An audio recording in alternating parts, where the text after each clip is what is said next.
All right, everyone. So welcome to Pimple Problems with Sam.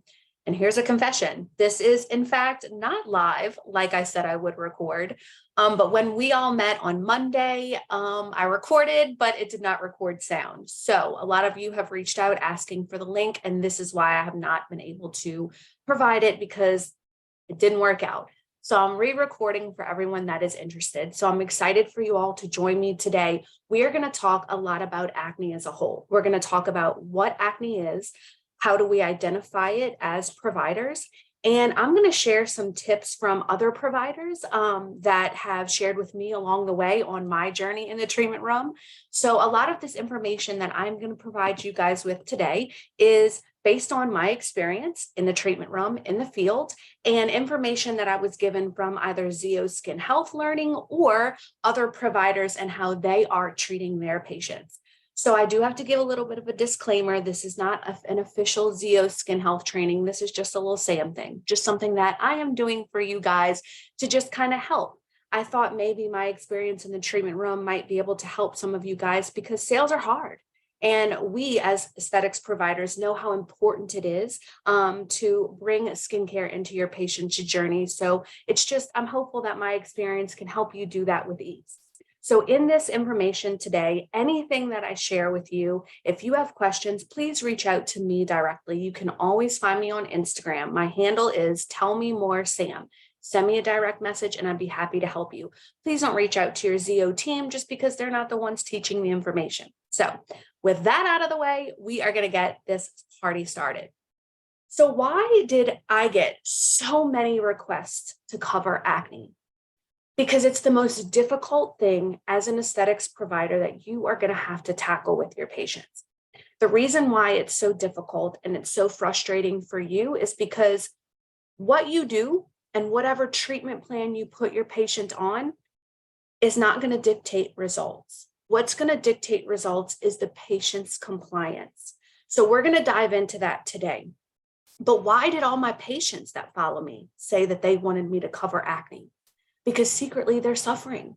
This is a statistic. It says 60 million Americans have active acne.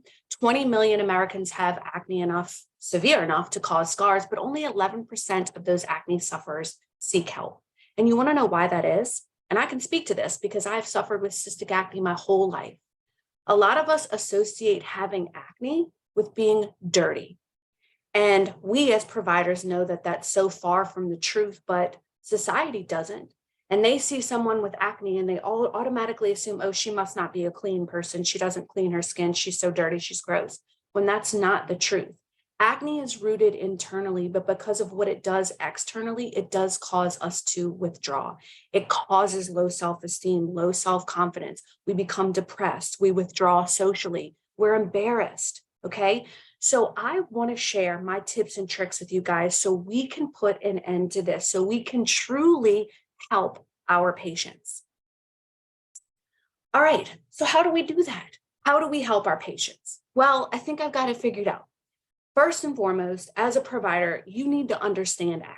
You don't necessarily understand acne, you're not going to be able to help treat your patients. So I'm going to help you with that. We're going to talk about where acne comes from, this god-awful cause and effect, and how we can intervene. We also need to understand our patient. Remember, it's got to be compliance. We've got to be able to provide a good, solid treatment plan. The patient needs to be compliant if we want to have results. But to do that, you as a provider, we got to figure out who we're dealing with. Right?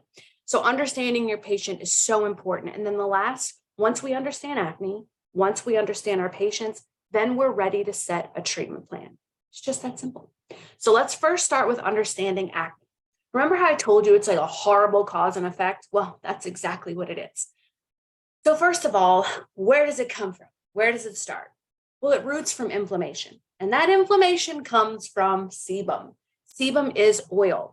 And I don't know if you guys have ever heard this. Oh, if you're oily, you're going to age so gracefully. Lies. It's all lies, right? My grandmother used to tell me that because I was so oily. She'd say, oh, Sam, you're going to age so gracefully with all that oil. She didn't know any better, poor thing. Bless her little heart. Sebum is not related to aging gracefully. Why do people say that? Because they relate sebum to hydration, not the same thing. So let me tell you the difference before we dive into this, because it's important that you know the difference. Yes, hydrated skin will age gracefully because the barrier is nice and tight. The skin is hydrated naturally from within. But where does actual hydration come from? It comes from the dermis, down in the dermis. Down in the dermis, you have things called glycosaminoglycans. This is where hyaluronic acid comes from. This is for adequate internal hydration. That's where your hydration comes from, down in the dermis, not the epidermis. In the epidermis is where sebum is produced. Sebum is produced here. Now, the only function of sebum, believe it or not, is to lubricate this hair shaft, lubricate this follicle so that hair can just slide and glide right out and exfoliate. That is the only purpose of sebum. But here's what happens. As we age and we fluctuate in hormones, that sebum production goes wild. It goes nuts. And then when that happens, you have this overabundance of sebum. Why is that bad for the skin? Because sebum is a highly inflammatory substance. So if you have a lot of sebum, you have a lot of inflammation. You have a lot of inflammation, you have a lot of diseased skin like acne, rosacea, seborrheic dermatitis.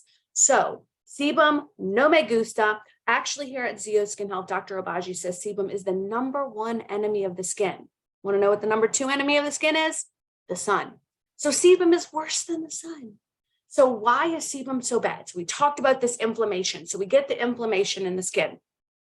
But what happens with people who have acne, sometimes they produce too much keratin, too many skin cells. And because you have all of this overabundance of sebum, those skin cells are not shedding off adequately. They're sticking and sticking and sticking and sticking. And what happens with all that buildup? Man, that provides the perfect feeding ground for all of that bacteria. So then you get this overabundance of that P. acnes bacteria. Well, then our bodies are detecting invasion from this bacteria and our bodies are triggering an immune response. That immune response is inflammation. So like I said, it's just this really horrible cause and effect. So it starts with excess circulating androgens. You're having these spikes in hormones, you have spikes in testosterone. So you're getting this excess production of sebum. That excess production of sebum is causing this dysfunction in your keratinocyte maturation cycle. It's halting it and it's causing all of this buildup. That buildup is causing the blockage of the follicle. So you're getting a perfect feeding ground for bacteria to thrive. And when that bacteria thrives, we have inflammation set in. It's terrible. It's awful. So what does this look like when we start to see acne? Well, there's not a one size fits all when it comes to acne. Patients have different grades of acne. So what you're seeing on the skin here, this is what a normal hair follicle looks like. But when things start to get fuzzy, we see other things. So over to the side, you see blackheads. Blackheads are open, plugged pores, okay? Then you see whiteheads. Whiteheads are closed, plugged pores. Then we have our small red tender bumps. That's what we call papules. But then when the papules start to have pus, that's when we call them pimples or pustules. But then we start to see large, solid, painful lumps beneath the surface of the skin. We call those nodules. But when those nodules become pus-filled beneath the surface of the skin, that's when we have cystic lesions and we're at risk of scarring. So how do dermatologists diagnose acne? Well, they use what we call a grading system. It's a grade 1 being mild acne to 4 being more severe acne. So what are these grades labeled as? Well, grade 1 is open comedones. Grade 2, open and closed comedones with some papules. Then we have grade 3, which is pustular acne. And then we have the worst of the worst, which is grade 4, which is the nodulocystic acne. But Dr. Obagi grades his acne a little bit different. Why does he grade it a little bit different? Because he wants to be able to not only identify what acne you are presenting, but a really good treatment plan that is appropriate to the acne that you present. So instead of using grades 1 through 4, Dr. Obagi describes his acne patients as either being comedones without cysts or scars, which if that's a patient, we just really need to focus more on exfoliation, promoting exfoliation so we don't have that buildup.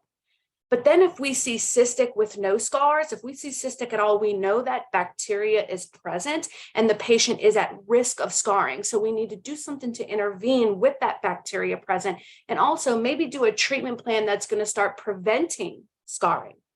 And then he has cystic with scars. So we already have the scars present. So we need to do something to control the acne, control the bacteria, promote exfoliation, but intervene with treatments that are going to be proactive in treating the scars. So that's how Dr. Obashi does it. So where does acne come from? We talked about how it comes from this horrible cause and effect, but why do we even have that? Well, we know that there's circulating androgens, spikes in androgens, but also genetics. Some people are just genetically predisposed to have acne. Also, if you have abnormal keratinization, you don't have an adequate cellular turnover, you don't have a good, healthy keratinocyte maturation cycle, you're going to start to see acne. Hormones, this is the circulating androgens, the spike in testosterone. If your hormones are not balanced, you're going to see some type of acne. Or, and this is important, especially since we're seeing a lot of this now.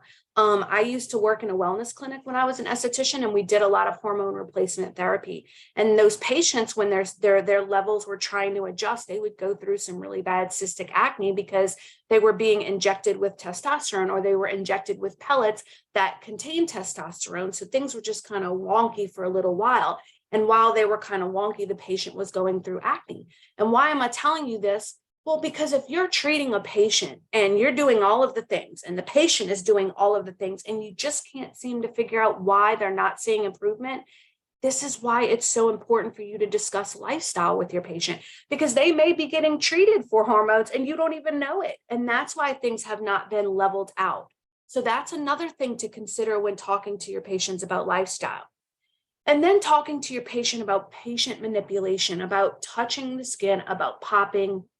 Listen, I'm one of those people that is like, do as I say, not as I do. It's terrible, I know, but it's very hard for me not to pick. And I'll tell you why. If you're not someone who suffers with cystic acne, you don't understand this. But when you have something underneath, it freaking hurts. It's painful. And all you think in your head you want to do is just squeeze it so you can relieve some of that pressure so things can settle down. But that doesn't happen.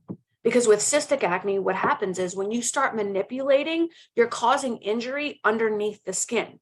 So in addition to your body responding to bacteria and setting in inflammation, it's also going to respond to injury and set in inflammation. So then you literally make a mountain out of a molehill. So it's important to educate your patients. They don't know when all you do is you say, don't pick.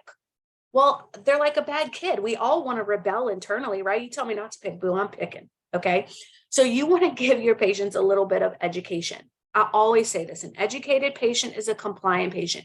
If you take just a few minutes to explain why you don't want them picking, maybe they will listen.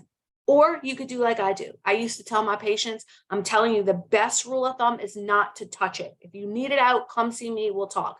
But if you absolutely are going to touch it, we have some rules to follow. Okay. And so I tell them, first things first, you always have to make sure your hands are clean. So wash very good with an antibacterial soap, because you don't want to take bacteria-filled hands and touch the face. You're going to create more problems. After your hands are clean, you can do what we call the 3 strikes you're out rule. Very gently, you can attempt. Okay? Very gently, because I don't want to set an inflammation. I don't want to injure the skin.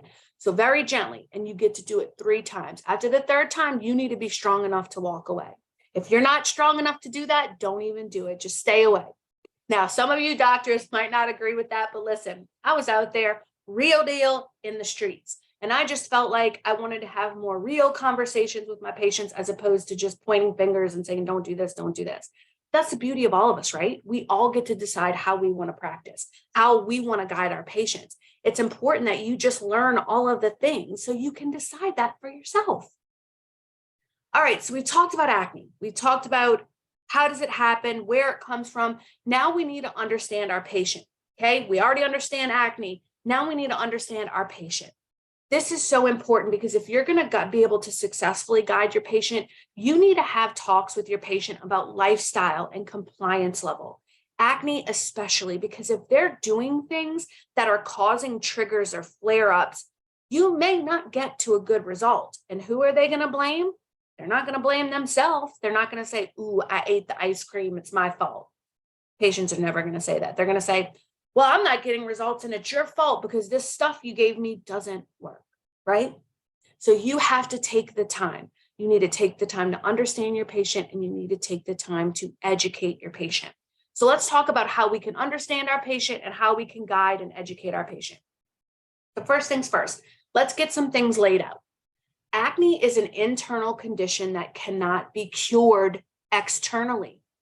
Okay, what we're doing topically is not going to magically make your acne go away. Will it maybe make things a little bit better? Sure, especially if you're on good products and a good treatment plan. But is it going to stop? No. In order for things to halt or stop, you really need to address the root cause. So improvement in acne requires guidance. It requires guidance from a professional that knows what they're doing, but it also requires compliance from a patient. If you don't have both, we will not get anywhere. Acne is not going to be cured overnight. Unfortunately, it's going to involve some hand-holding with our patients. But if you have a good, compliant patient, that is a fun journey.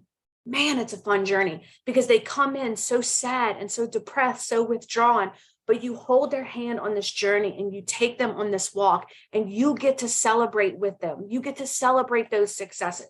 And to me, I lived for that. That was my favorite part of being a medical esthetician when I was still practicing, was walking that journey with my compliant patient and celebrating those successes with them. So like I said, it's a two-way street, babe. I'm going to guide you, but you have to be compliant. If we don't have both, we're never going to get to that destination. If the patient is not seeing results right now, look at me in my eyes, all of you, it is not your fault. The only way it could be your fault, two reasons. Number one, you didn't do anything. You didn't give them a treatment plan. You didn't educate them. So yeah, that would be a reason. But if you've done all of that, the only other way it would be your fault is if you went home with that patient and you said, wash your face, girl.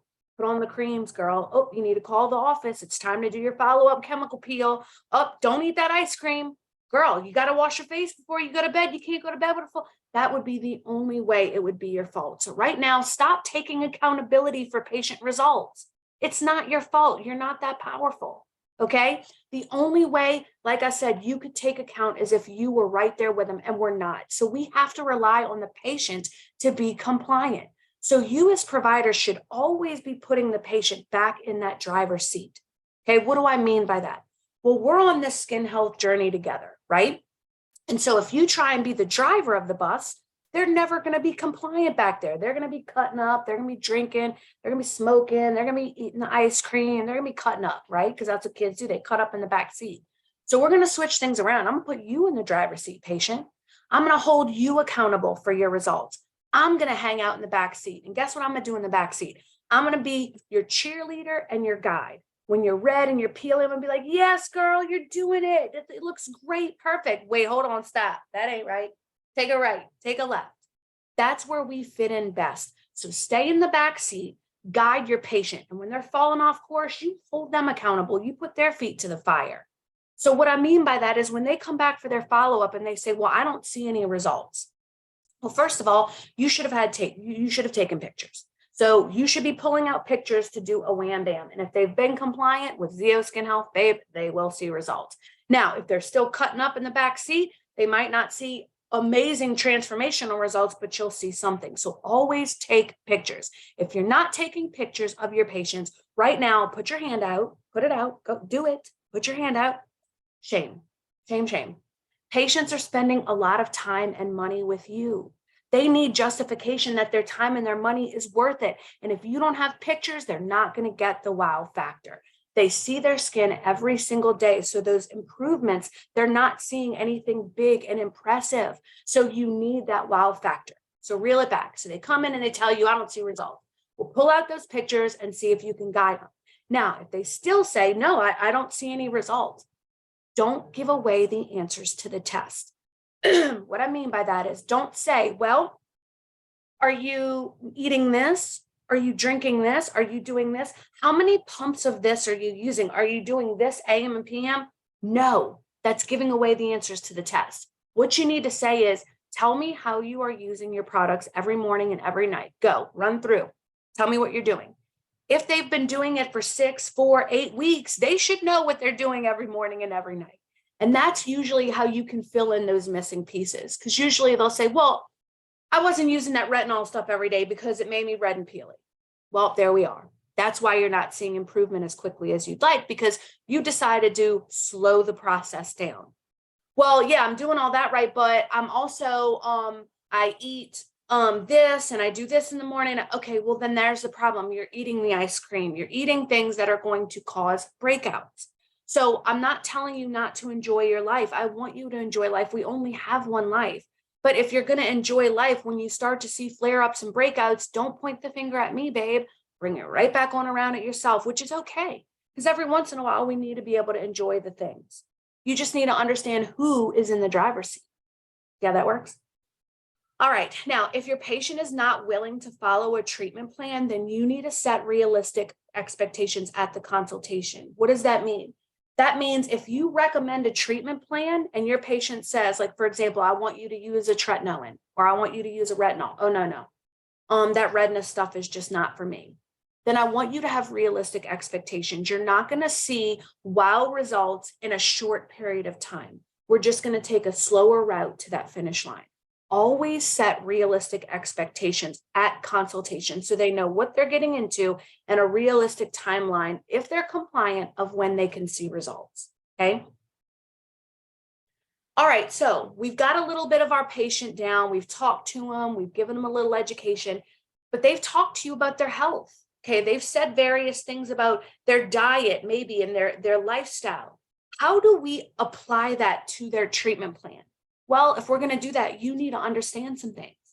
So we've talked a little bit about hormones and about how when the hormones are not balanced, you're going to see spikes and fluctuations in that sebum, which is going to cause breakouts. So it's important to have that conversation. Again, if they're on hormone replacement therapy, until things have leveled out or balanced, they're going to go through those breakouts. It's just part of how it is. So you have to have a conversation with the patient. Listen, I worked with these patients before. They have low sex drive, they're fatigued, they feel brain fog, they just don't feel well. Pardon me, let me shut my door. This is real life, y'all, real deal. So they just don't feel well. So they want to feel well. And that's what this hormone replacement does for them. But there are some side effects, and this is one of them. So when you have that conversation, these are the talks you can have. Maybe they might feel like the hormone replacement therapy isn't worth the side effects. Then if it's not, they need to go back to their provider and have that conversation, okay? Next, cortisol level, stress management. This is so important. Not a lot of people understand this. We are in a very high stress, high anxiety world right now, and stress can absolutely be a reason for breakouts. Why? Stress causes high cortisol levels. When you have high cortisol levels, it causes sebaceous glands to produce more sebum. So that's another reason why we have all this crazy excess sebum. So for example, if you have a patient that says, listen, I've been doing all the things, I don't understand, I'm just so oily right now. How is your stress? Do you have high stress right now? Maybe we need to run a blood panel. Maybe we need to check out those cortisol levels and see where that's at and maybe make some suggestions for stress management. That's important. There are supplements you can recommend to your patient to help balance and calm and just teach your patients how to manage their stress levels. Now, gut health. This is huge. Gut health is huge and will ultimately be a reason why this is going on, okay? Your inner health is always reflected through your skin, and gut is one big reason why. So if your patient has signs and symptoms like gas, bloating, constipation, maybe they have diarrhea, they could have food sensitivities. They could have poor gut health, okay? So it's important to get your gut healthy with a balance of good and bad bacteria. You need both. Dysbiosis can lead to inflammation and the release of inflammatory messengers called cytokines, which then leads to acne development. That's why it's important to make sure that our gut is healthy, that we have a good microbiome, okay? So things you can do to check that, you could do food sensitivity testing, you could do stool samples. There's things that you can offer. And now if this isn't something you offer, you can recommend they see a functional medicine doctor. That's what they do. They can check these things to kind of get their gut healthy. Now, food sensitivities, I will tell you out of personal experience, this happened to me. So out of nowhere, which I have cystic acne. So I'm always going to have times in my life where I have breakouts of crazy. Usually the monthly time for me is when I get those undergrounds, right? Well, this one particular time, I couldn't get under control. I was having cysts all through here, like I did when I was a teenager. They were hard, they were painful, and I couldn't figure it out. I cleaned up my diet. I was actually eating super healthy because I was on a diet. So I was sticking to like lean meat, protein. I was just doing all things right. But in addition to my face freaking out, I was having the most gnarly stomach pain. Could not figure it out, could not get it together. So somebody recommended that I do one of those Everlywell food sensitivity tests. So I did it. Came back that I was highly reactive to eggs and chicken. And want to know? That's all I was eating. I was on a diet. So all I was literally eating was eggs and chicken. So I immediately stopped the eggs and chicken. I switched to turkey because I wasn't reactive to turkey. And almost immediately, the pains in my stomach stopped. And then shortly thereafter, my skin started to clear up. So it's like, you wouldn't even think, even if your patient says, I eat healthy. I eat healthy. I hear that all the time. When I try to talk about that diet, they're like, don't even go there. I eat healthy. Well, you could be eating healthy, but you have a food sensitivity. So you need to get to the bottom of it. And listen, sometimes patients are not going to want to jump through all these hoops to figure it out. Fine. No worries. But if acne is plaguing their life, they are going to do everything that they need to do to get to the root. Now, another thing that could be causing breakouts is nutrient deficiencies. And I know a lot of us as providers, we rely on supplements. Some of us don't recommend supplements and we recommend just pharmaceutical options.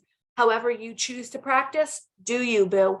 But if you are a provider that likes to rely on supplements, let's talk about some things that we can or maybe should not recommend to our patients. If you have a pen, you may want to write some of this information down.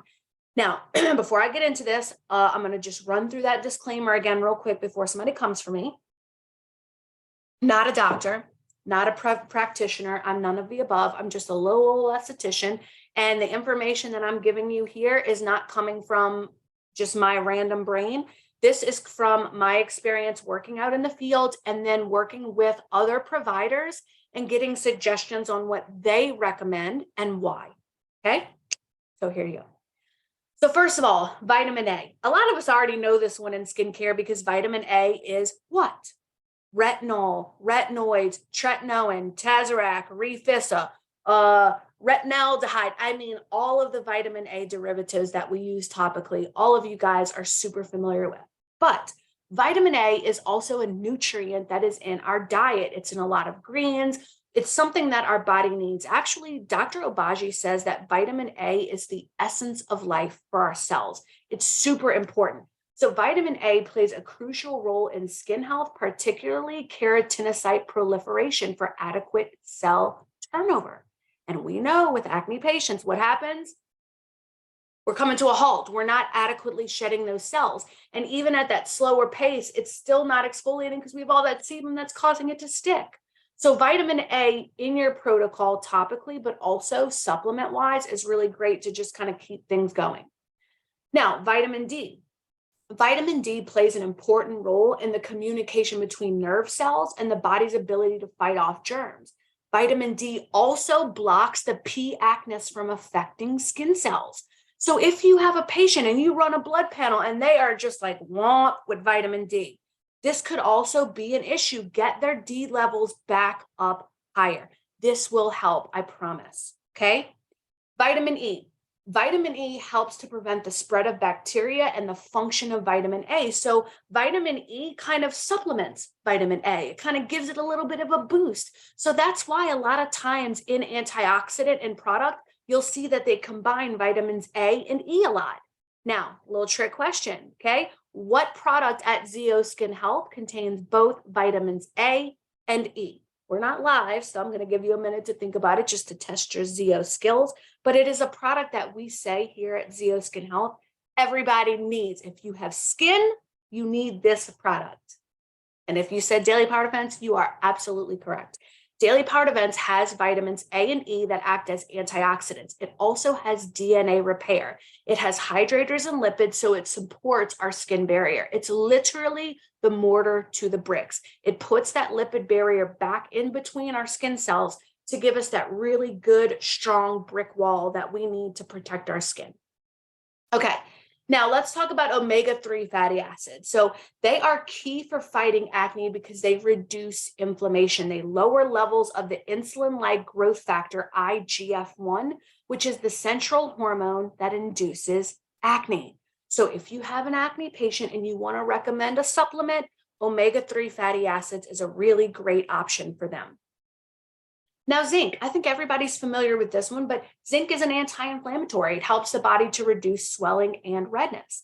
So what do acne patients have? Swelling and redness. Also your rosacea patients. So this zinc is a really great supplement all around, but especially for your acne patients. Now let's talk about B vitamins. This is so important, guys. B vitamins, they are not all created equal, and you have to be very selective with B vitamins and what you're giving to your acne patients specifically. So let's talk about, and again, this is information that I've been given from other providers, and you may or may not agree with this, but in my experience, I believe this all to be absolutely true. So let's start with B1. B1 is an anti-stress vitamin, thiamine. So if you have a patient that has high cortisol levels and you want to recommend a good anti-stress to help manage their stress, B1 is great. Also, ashwagandha is really great for managing stress. Now let's talk about B2. B2 is really great for healthy cellular turnover. So it's something that promotes that activity to give the skin nice, glowy finish. Okay. B3, niacin. This actively treats acne, rosacea, eczema, dermatitis. So B3 needs to be in there. But my absolute favorite supplement for treating acne is B5. B5 is a humectant that can reduce the skin's formation of oil. So listen, I know a lot of you guys, if your patient has internal oil production and we just can't get a hold of it, we can't stop it. Because listen, I know a lot of you guys will call me and you'll say, Sam, I don't understand. My patient's using oil control pads every morning and every night and they're still full of oil.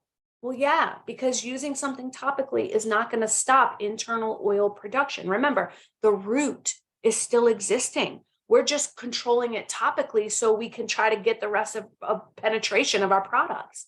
So if your patient is having excess of oils and you just can't get it under control, you may recommend one of two things. You may go a pharmaceutical route and you may recommend vitamin A orally for your patient, which is oral isotretinoin or Accutane.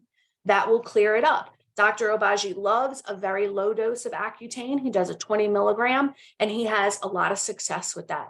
But we have some providers that do not agree with Accutane for its side effects. Okay. So if that's you and you want a really good supplement to help, B5 is great. Look into it. Look into the milligrams that are recommended to treat acne. It's a high dose, but I have seen it personally. It works. Okay. Vitamin B5. It's a great one. Then you have B6. B6 assists in the growth and repair of skin cells, but it can also regulate hormone irregularities. Hello. And then we have B7, which is biotin. Guys, if your patient is using a biotin supplement and they have acne, get them off stat. Okay. Biotin, what it does is biotin, why do people want to use it? Biotin helps the skin production of fats and plays a role in the growth and the repair of skin cells. It causes the skin to produce more keratin. But the problem with acne patients is we produce too much keratin. So we're already having too much keratin, too much buildup. You sprinkle some biotin on there and holy moly, we have overgrowth. We're starting to get congestion, under the ground things, lots of buildup. So keep them off of biotin. That's why it's important to ask your patient, what supplements are you taking? That way, if you know they have biotin, we need to pull you off. You got to get off of this supplement. Recommend other supplements that do not contain biotin to where they can get, because lots of women's multivitamins have high doses of biotin.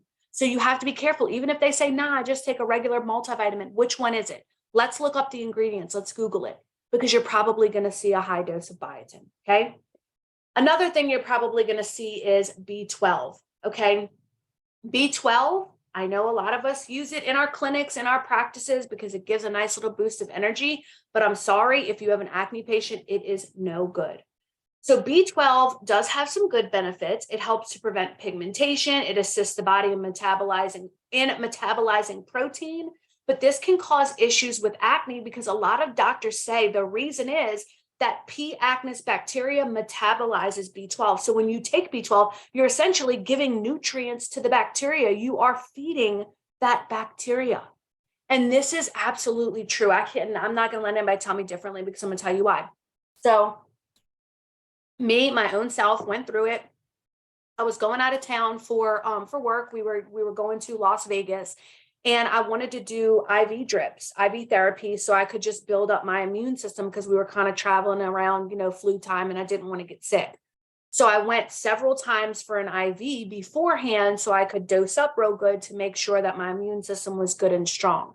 Well, my face freaked out. Okay. I was having nodular cystic so bad. And I'm like, what is going on?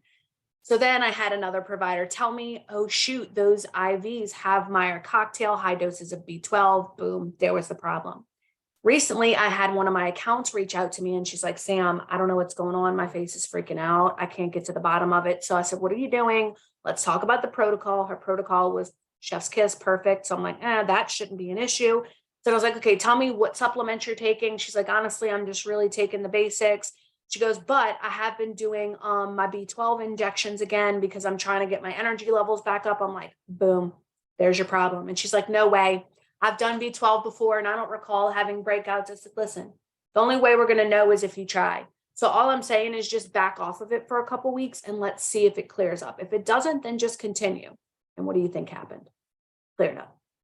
So there it is. That's why I feel the way I feel. So make sure you're running through those things with your patient because there could be a little culprit that's behind the scenes that you don't know. And that's what's causing your patient to still have these crazy flare-ups.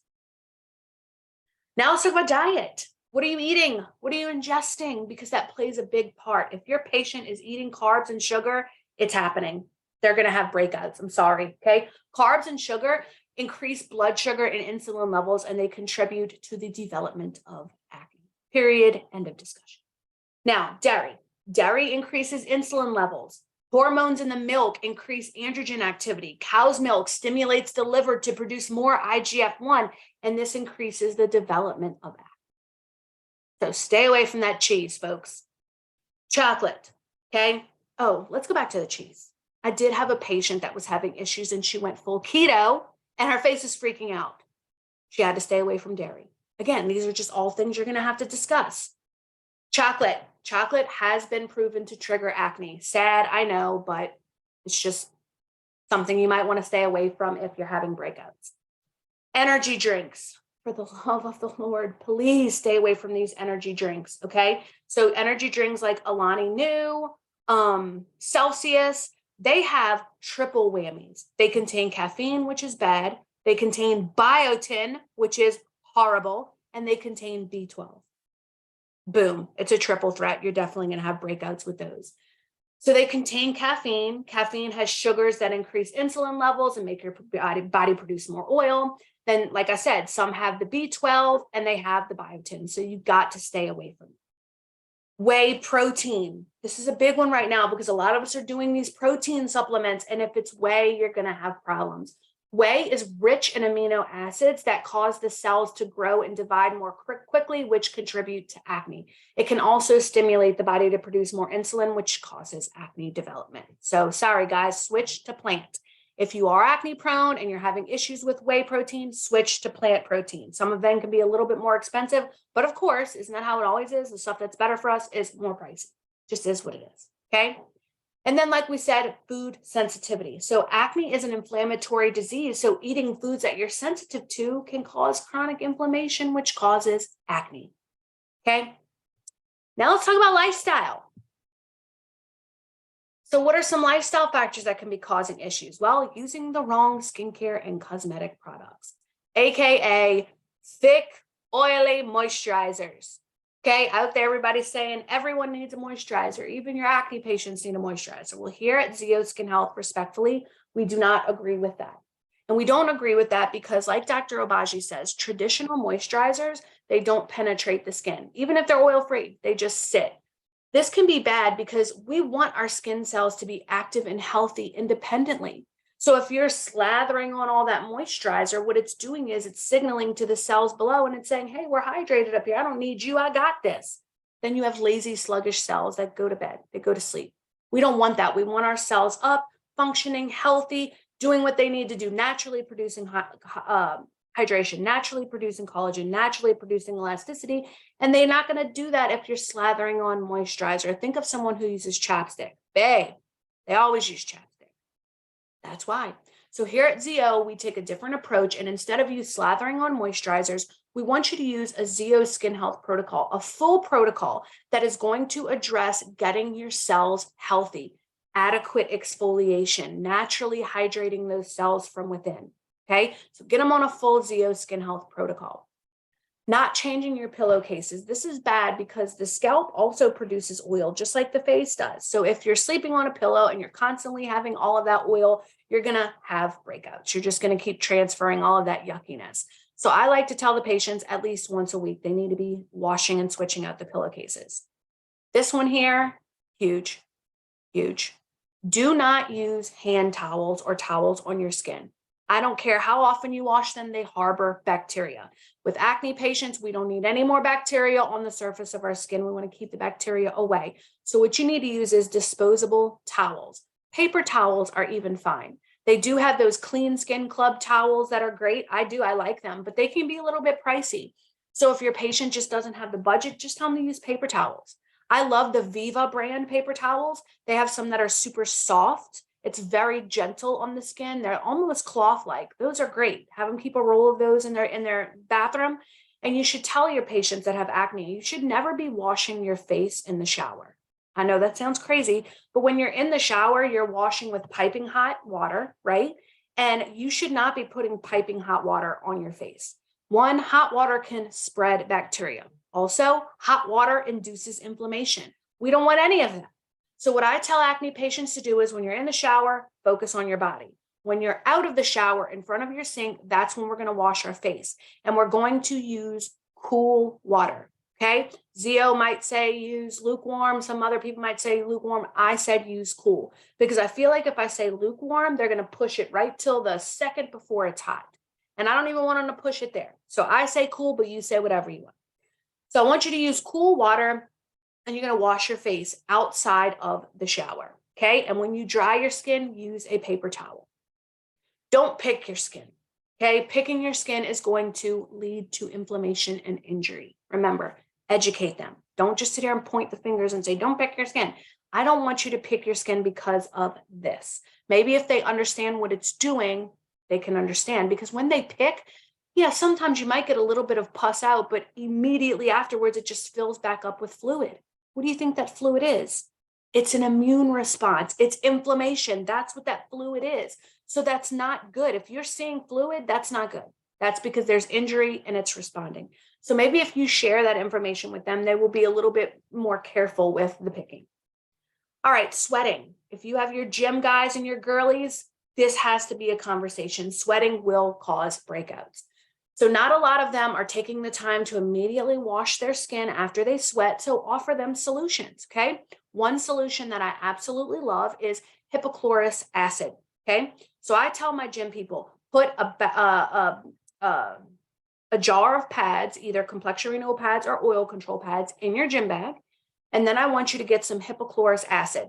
I like the one on Amazon. It's called Briotech spray.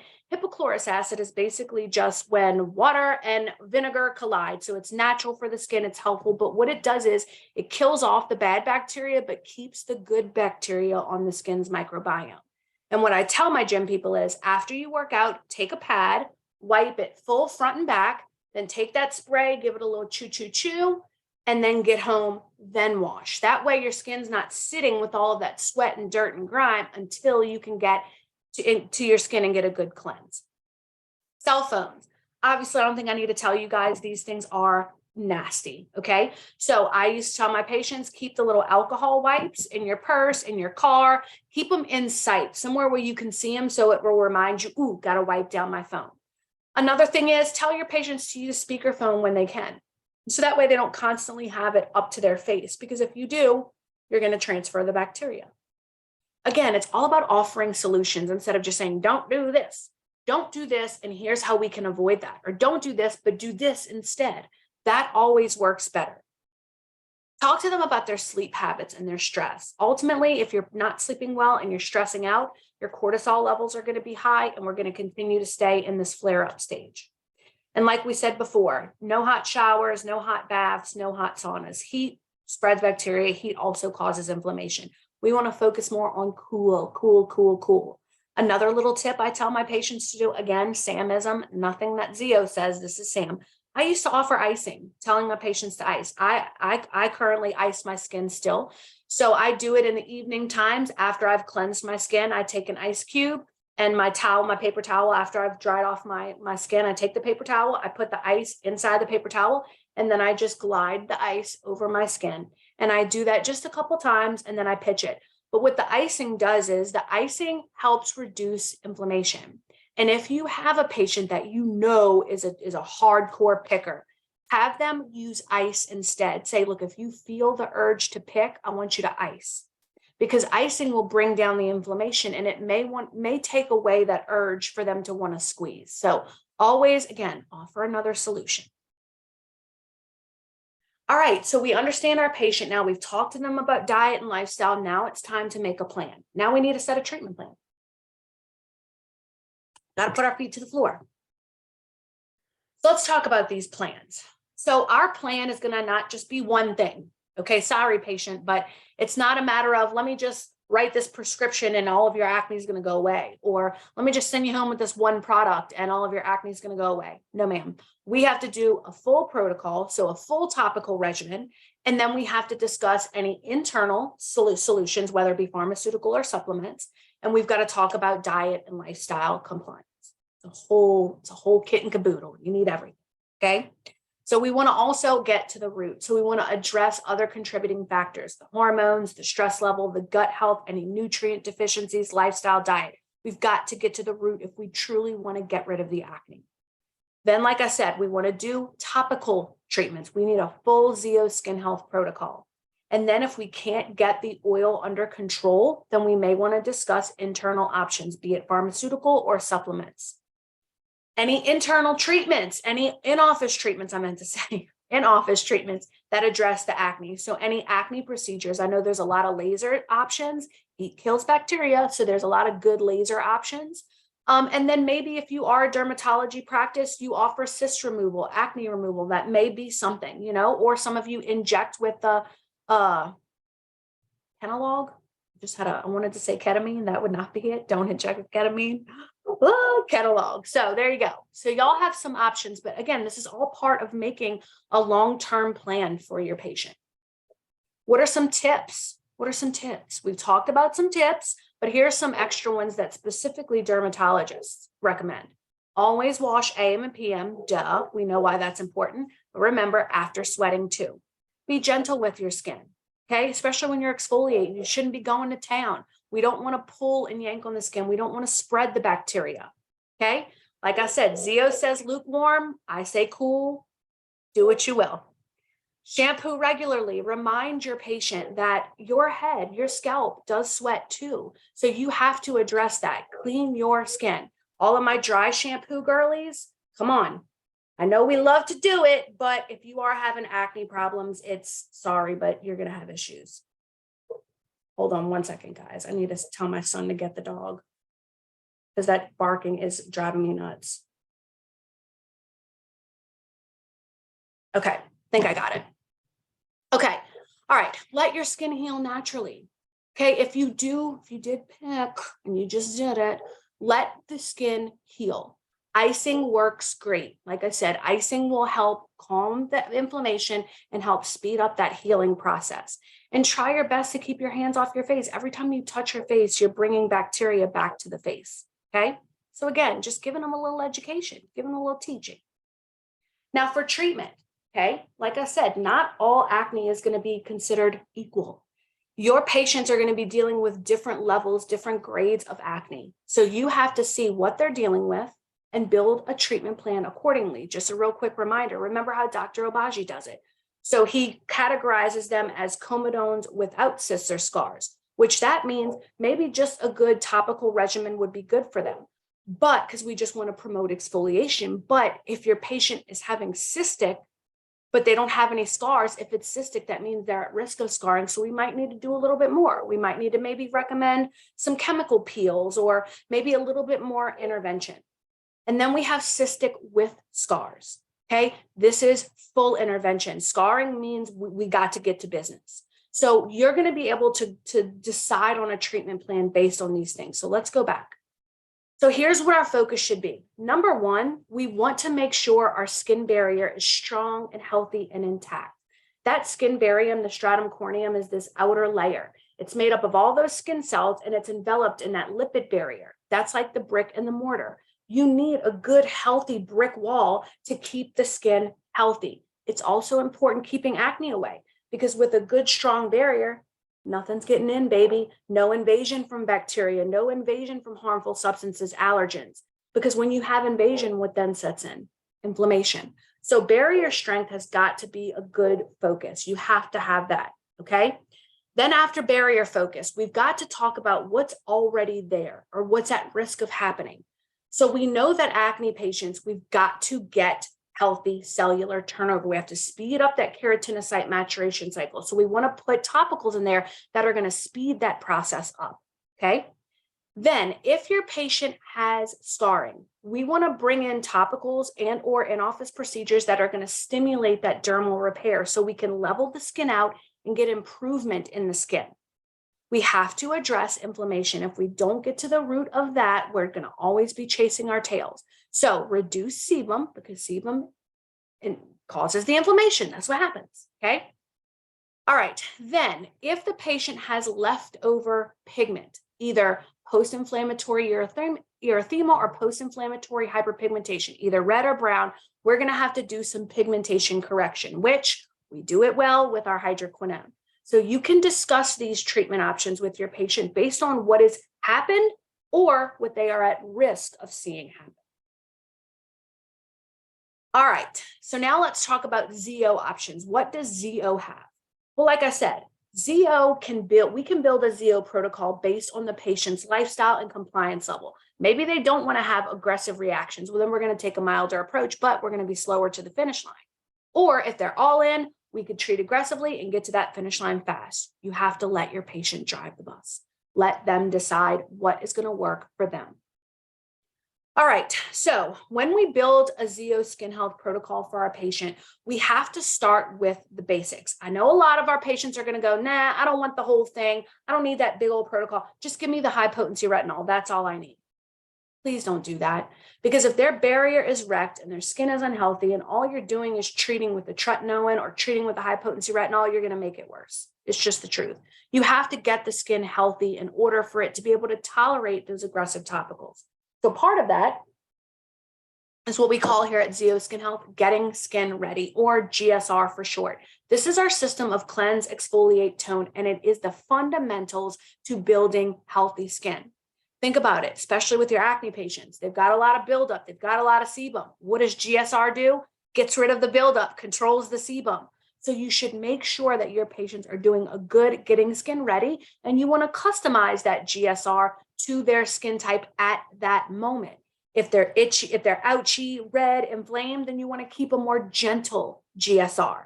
But if they are oily, that thick, leathery skin, then you need to go full force with that oily GSR.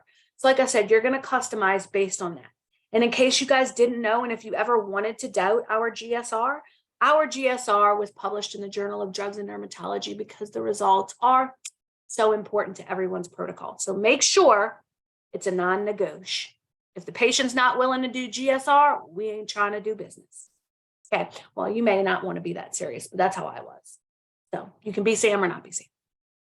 All right, let's talk about our GSR steps. Okay, I know a lot of you guys have already taken product knowledge classes. That's not what this is. I'm not going into product knowledge. I'm just going into what do we do?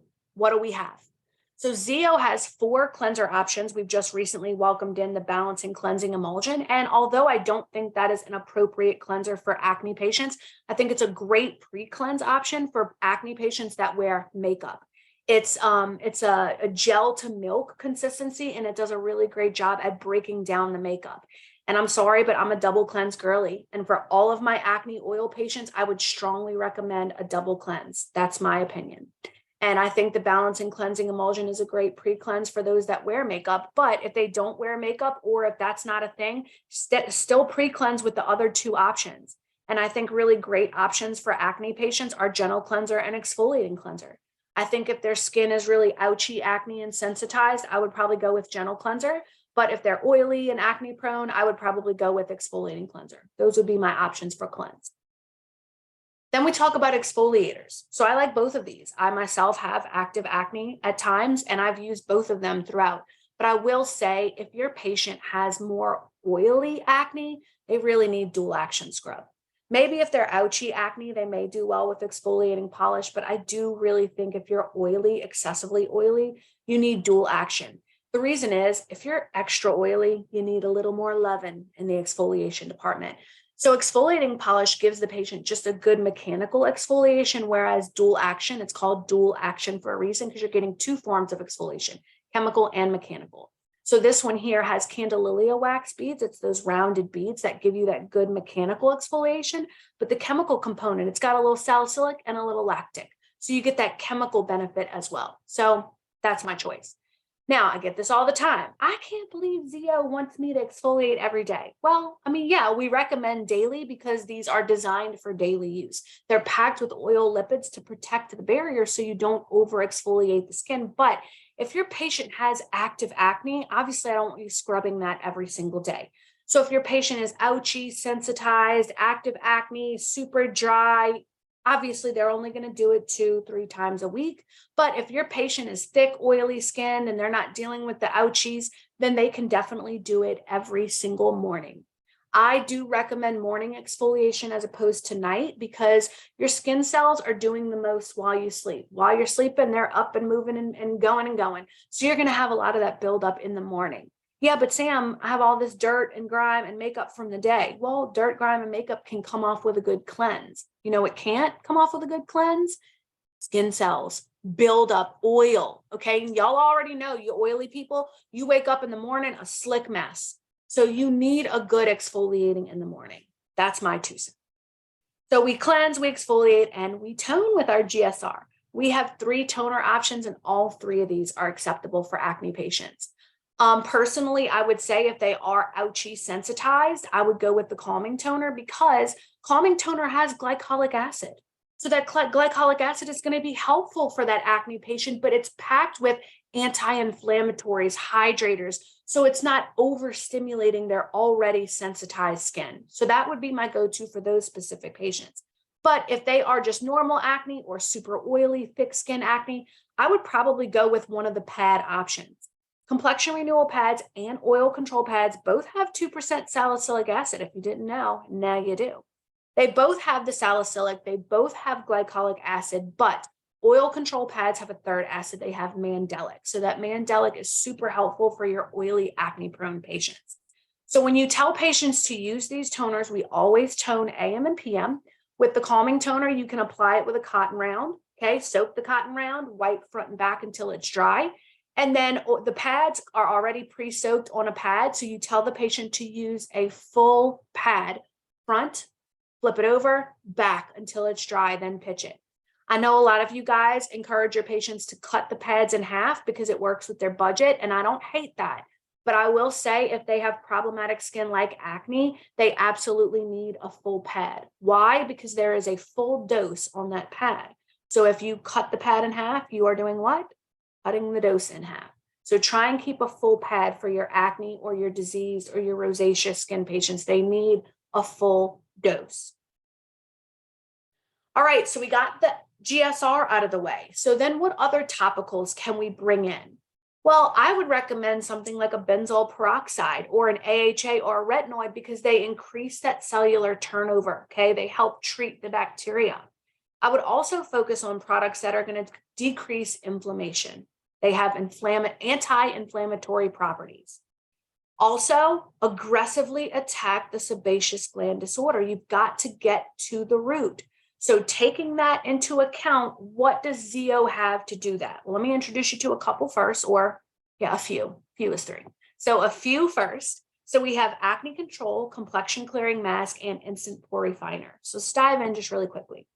First, let's talk about acne control and why acne control is important. Well, it's a 10% micronized, that's a key word, micronized benzol. Why is micronized so important? Well, you can get a 10% benzoyl peroxide at the Walgreens. So why is this important? Well, it's micronized. And we've learned that bacteria isn't always just resting on the surface. It's also down below. So when you have a micronized benzol, it can actually travel where it needs to be important. And when I used to go out and train estheticians, I would say, somebody tell me why benzoyl peroxide is so important for acne patients. And a lot of my estheticians would go, oh, because it dries them out. And yeah, it does. It does cause anticipated reactions, but that's not the main reason. Okay, so I'm going to tell you what benzoyl peroxide does. When you use a benzoyl peroxide, it forces oxygen into the bacteria. Bacteria cannot thrive in an oxygenated state. So when you apply it, it essentially kills off the bacteria. And then we have tea tree oil in ours, which is also another oil that will help kill off acne-causing bacteria. So this is a really potent product. Yes, it will cause anticipated reactions. So when you tell your patients to use it, they can spot treat, or if they have acne all over, they can put it all over. Just understand you're going to see some redness and some irritation and some dryness. One little tip, always tell your patients after they use it, wash your hands, because benzoyl peroxide will bleach fabric. So if you touch something immediately after, like towels or clothes, you may bleach them. Now let's talk about complexion clearing mask, used to be known as sulfur mask, but this is in fact a 10% sulfur. Okay, so what does sulfur do? It's going to help control oil. It's going to help with irritation. Okay, a lot of sulfur-based masks have been unpleasant to use. Why? Because sulfur doesn't exactly have the best smell. It kind of smells a little bit like eggs, and some people are kind of like, oh, yuck. Also, some people find that sulfur can be extremely drying to the skin, so they kind of shy away from sulfur masks. Well, I'm gonna tell you what, ZO formulated this mask like no other. It's so good. It doesn't have that eggy sulfur smell. Some people may say it has a little bit of that smell, but it's not overpowering. It's very gentle. And then it also has glycerin. So the drying effects of the sulfur are counteracted with that glycerin. The glycerin is keeping your barrier hydrated while the sulfur is doing its job. It also has a blend of clay. This clay base, it's kaolin and bentonite clay. This clay base kind of acts like a little vacuum cleaner, just sucks the gook right out of the pores. So that's why this is a really great mask for your patients that have a lot of that buildup, congestion, blackheads. This is going to be perfect for them. And how do you use it? Well, I have 2 options for you. Option number 1, you can use it all over as a full mask. So at nighttime, after you tone, you apply a very thin layer of the mask all over. Once it dries, you're going to leave it for about 20 minutes, and then you're going to just remove it with a cool paper towel.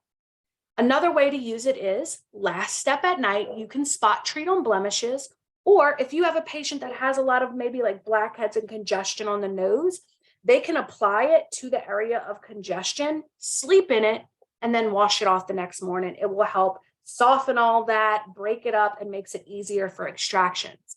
When I was an esthetician, I used to give this mask, well, not give it, I would sell it to my patients, and I would tell them, if you're coming in for, well, it was called silk peel at the time, but if they're coming in for a diamond glow or a dermal infusion or a hydrofacial or a microdermabrasion, I want you to use this mask the night before, because this kind of helps my job. It helps loosen things up. It helps kind of suck out all the things that have been jam-packed and impacted. So when I come in with my extraction tools and my devices to cleanse and suck all that gook out, I'm able to be more successful. It kind of gives you a little boost. So there's a little pro tip for you on that one. And then instant pore refiner. This is such an important conversation for you to have with your patients that are large pores. And here's why. I'm never going to be able to erase your pores. I can't. The Lord gave them to you, so only He could take them away. So anything or person or product that says they can erase pores, they're a liar, and we shouldn't do business with liars, right? So if I can't erase the pores, what can I do? I can treat them successfully by refining the skin. That's what Instant Pore Refiner does. So let me explain. I am genetically predisposed to large pores. It's in my DNA, so it's going to happen. But why? Why did 15-year-old Sam, you didn't see any pores, but now 40-something-year-old Sam, hello, we're starting to see pores. That's because when Sam was 15, her skin was nice and tight, so you really couldn't see the pore. But now that Sam's aging and she's losing collagen and losing elasticity, oh, there it is. And then if life wasn't cruel enough, Sam starts to get this buildup of cells around the pore. Then she has a deep enlarged pore. So if I'm going to successfully treat her pores, I've got to do two things. I got to knock down that cell wall and I got to tighten that skin back up. That's what Instant Pore Refiner does. It has salicylosyl phytosphingosine that knocks down that cell wall, smooths the skin out. And then it has rosacanino, however you want to say it, tomato, that comes in and tightens that bad boy back, tightens it back up. So you just get tight skin. That's how we refine it. And if you're going to get the best bang for your buck with this product, you should always use AM and PM. And it needs to be one of the first things that you apply after you tone. So these are some more milder options that we can take. But if our patient wants to give us a little bit of a step further, maybe we can combine more treatments, maybe get a little bit more of a moderate to an aggressive approach. We have some other options. So we could do enzymatic peel, exfoliation accelerator, wrinkle and texture repair, and a tretinoin or any other retinoic acid like Retin-A, Tazorac, tretinoin, Refessa. They're all prescriptions. Any prescription retinoic acid will do. So let's talk about enzymatic peel first. Y'all, I love this product. Enzymatic peel is a really great product, especially for patients that maybe have the ouchy, inflamed, angry acne, because it's a way for us to resurface the skin, but gently. Okay, your angry acne patients may not be able to tolerate or handle a retinoid. This is a really great retinoid alternative. So if their skin's inflamed and active and they can't handle it, or maybe you just have a patient that doesn't want to do a retinol, this is a great option. I like to call enzymatic peel the lazy man's way out, because you get the turnover, but you don't have any of the downtime. You didn't have to put in any of the work. So how does it work? Well, it has a little bit of glycolic. So that glycolic acid is going to kind of start the exfoliation. Then you have papain. Papain is just a gentle enzyme that munch, comes in and munches away on all those dead skin cells. So like I said, it's gentle resurfacing. It's a really great option for those specific patients. And yes, you can use this every night. It's gentle enough for everyday use. But if they're super inflamed and sensitized, you may want to start out just doing a couple nights a week. But if their skin can handle it, go for it. It's a great option. This is another great option for body. If your patients have keratosis pilaris or they have, back knee or butt knee, this is a great option. Use this in conjunction with dual action scrub. It's a great body product. Also, complexion clearing mask, another great option for the back and the butt. Okay. So we can treat body too. We don't just have to treat the mugs. And then we have exfoliation accelerator. This is a really great glycolic acid serum. It's glycolic. It packs a little bit of a punch, but this is really going to take that exfoliation to the next level. Now, going back to acne control, our benzoyl peroxide. We believe here at ZO that you shouldn't use benzoyl peroxide indefinitely because you build a tolerance and then it just stops working. And we know how important it is to kill off bacteria, so we don't want you to build a tolerance. So instead, we tell you to alternate monthly. So you do 1 month on with acne control and then you take a break. Then you can get back on for a month, then you need to take a break again. So what ZO will suggest is when you're not using acne control, use exfoliation accelerator. So you just go month to month with each one. It's a really great treatment because 1 month you're addressing all the buildup and congestion. The next month you're addressing the bacteria from the acne. So it's a really great therapeutic treatment. But we have providers that use both together, and that is absolutely okay. It's actually a really great treatment. But again, it's you, the provider, need to assess the patient and see what they will or they will not tolerate.